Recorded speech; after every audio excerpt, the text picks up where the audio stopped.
明明自己已經好勤力做功課，日日抱住個市，但係個倉一打開，依然係滿江紅。反而隔離位個同事平時唔多覺佢炒股，但係一問之下，原來人哋個投資組合今年已經印印腳，穩定收緊息，賺緊錢。其實呢個分別可能根本唔係在於你揀錯咗邊隻股票，或者睇錯咗邊個圖表，而係你個投資世界觀真係太細啦。我哋好多香港人由細到大聽阿媽教落，買股就要買大笨象，買樓就買本地樓，收息就買本地銀行發行嘅債券或者做定期，覺得買返自己熟悉嘅嘢最穩陣。但係呢個世界已經變咗好耐啦。富達國際喺2026年出咗一份非常之有份量嘅研究報告，入面有個數據真係令我睇到滴晒汗。原來我哋香港嘅投資者平均有高達50%嘅資金係全數死守喺中港市場入面嘅，50%啊，即係你有100萬，有50萬都係困喺同一個經濟體系入面。呢個現象喺金融學上面有一個專有名詞叫做本土偏好。好多人覺得買返自己身處地區嘅資產，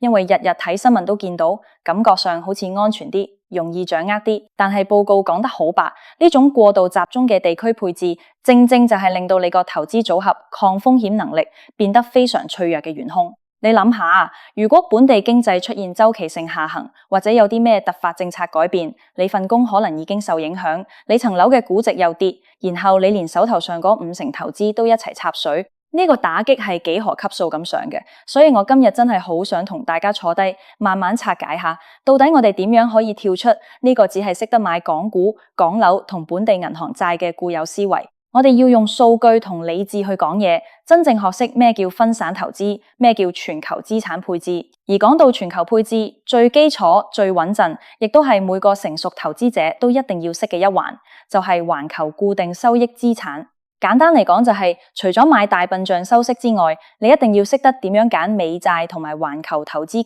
別嘅企業債。今日我會手把手，當你完全未接觸過咁，教你點樣睇懂信貸評級，等你自己都可以做到自己嘅基金經理。我哋先由最基本嘅概念講起，點解要買債券先？好多香港人中意炒股，覺得股價上落夠刺激，一轉手可以賺幾成。但係投資唔係賭博，一個健康嘅投資組合就好似一隊足球隊咁。你唔可以11個球員都係前鋒，你一定要有中場派牌，要有後衛防守，甚至要有一個好穩陣嘅守門員。股票就係你嘅前鋒，幫你衝鋒陷陣，賺高回報；而債券就係你個組合入面嘅後衛同守門員，負責喺個市大跌、經濟環境唔好嘅時候，幫你穩住陣腳，定期派息俾你，提供穩定嘅現金流。當你明白咗呢個布陣嘅重要性，我哋就要將眼光放遠啲，望向全球最大、流動性最高嘅債券市場——美國國債，簡稱美債。美債顧名思義就係美國政府問你借錢而發出嘅欠單。點解全世界嘅中央銀行、大型機構投資者，甚至各國政府嘅主權基金都會揸住大量嘅美債呢？原因好簡單，因為佢被公認為全球最安全嘅避險資產之一。只要美國政府仲存在，佢就有能力透過收稅或者印銀紙去還錢俾你。所以違約風險，即係俗稱嘅走數風險，係極之低嘅。買美債，你首先要識睇年期，美債由最短嘅幾個月到幾年，再到最長嘅30年都有。一般嚟講，如果你只係想將啲閒置資金拍一個安全嘅位，等幾個月後用，你就會買短期美債。但如果你係為咗長遠退休打算，鎖定一個長期穩定嘅利息，你就會考慮10年期甚至30年期嘅美債。你要記住一個好重要嘅定律，就係債券嘅價格同市場利率係呈反向關係嘅。即係話，當美國聯儲局宣布減息嘅時候，市場上舊有嘅利息比較高嘅美債就會變得更加值錢，債券價格就會升。相反，如果聯儲局加息，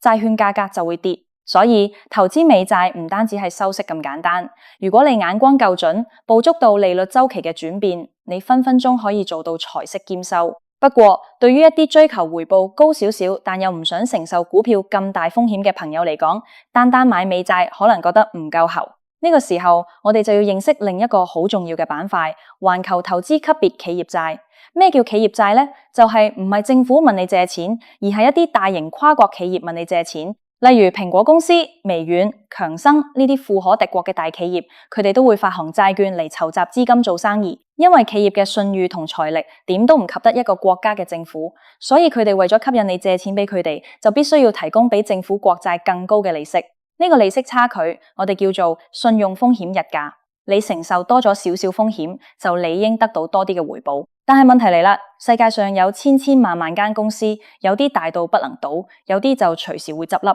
我作為一個普通散戶，點知道邊間公司借得過，邊間公司係個氹呢？呢個時候，信貸評級就出場啦。信貸評級就好似一間公司嘅財政成績表，由世界上最頂尖嘅評級機構去幫你做背景審查同風險評估。全球最出名、最具權威性嘅三大評級機構，分別係標準普爾、穆迪同埋惠譽。佢哋有一套好嚴格嘅標準去衡量一間公司準時還本付息嘅能力。我哋今日就攞標準普爾嘅評級標準嚟做例子，手把手教大家點睇。標準普爾嘅評級由高到低排列，最高級別係深 AA， 能夠攞到深 AA 評級嘅公司真係少之又少，直頭係學霸中嘅學霸。佢哋嘅財政狀況甚至比好多國家嘅政府仲要穩健。跟住落嚟就係 AA、A 同埋 BBB。呢四個級別入面，每個級別仲會再細分加減號，例如 AA 加或者 BBB。大家一定要記住一個極之重要嘅分水嶺，由深 AA 一路數到落 BBB 呢個區間嘅債券，我哋統稱為投資級別債券。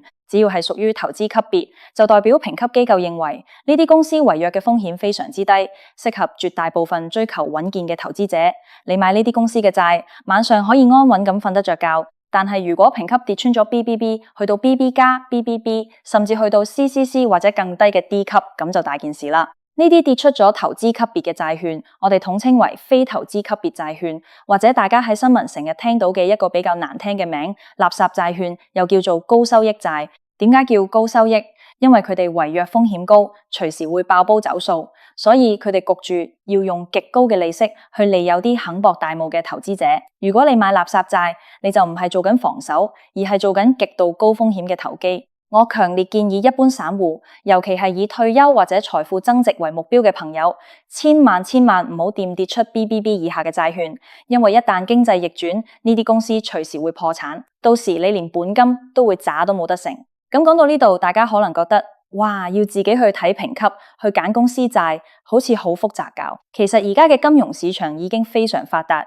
普通散戶根本唔需要下下自己落場去買單一間公司嘅債券。最聰明、最分散風險嘅做法係透過買入債券 ETF 或者債券基金嚟參與呢個市場。ETF 即係交易所買賣基金，你可以好似平時買賣股票咁，喺股票戶口入面買賣債券 ETF。例如美國市場有好多專門追蹤投資級別企業債嘅 ETF， 你買入一股呢啲 ETF 就等同於你同時買入咗幾百甚至上千間唔同跨國大企業嘅債券。就算入面真係有一兩間公司唔好彩出事，對你整體嘅投資組合影響都係微乎其微。呢個正正就係我哋一開頭講嘅分散投資嘅最高境界。我哋再睇深一層，點解而家特別係2026年呢個時間點去做環球資產配置咁重要呢？大家回想下過去幾年嘅經濟大環境，我哋經歷過全球大流行，經歷過供應鏈斷裂，經歷過幾十年難得一見嘅惡性通脹，然後又經歷咗美國聯儲局史無前例嘅暴力加息週期。喺呢啲大風大浪入面，如果資金淨係留喺單一市場，風險真係高得好交關。而且唔同地區嘅經濟週期係唔同步嘅。當亞洲市場表現疲弱嘅時候，可能歐美市場正處於擴張期。當歐美市場面臨衰退風險嘅時候，新興市場又可能有新嘅增長動力。你將資金分散喺全球唔同嘅高質素資產上面，就好似喺一隻大船上面裝咗幾個唔同嘅引擎，即使其中一個出咗問題，其他引擎依然可以推動隻船平穩向前。做投資最忌就係感情用事同埋懶惰。本土偏好講到底就係一種懶惰嘅表現，覺得買樓下間銀行嘅股票最易理解。但係真正對自己財富負責任嘅態度係要不斷學習，擴闊自己嘅投資視野。美債同環球投資級別企業債雖然聽落好似好遙遠、好專業，但其實只要你明白咗佢背後嘅運作原理同評級機制，佢哋絕對係你建構強大投資組合不可或缺嘅基石。下次當你再睇住自己個倉，諗住買多一手大笨象嚟收息嘅時候，不妨停一停，諗一諗，你係咪已經將太多雞蛋放喺同一個籃入面？希望今日嘅分享可以幫大家打通經脈，真正踏出全球資產配置嘅第一步。投資世界好大，唔好俾自己嘅眼界限制咗你嘅財富增值潛力。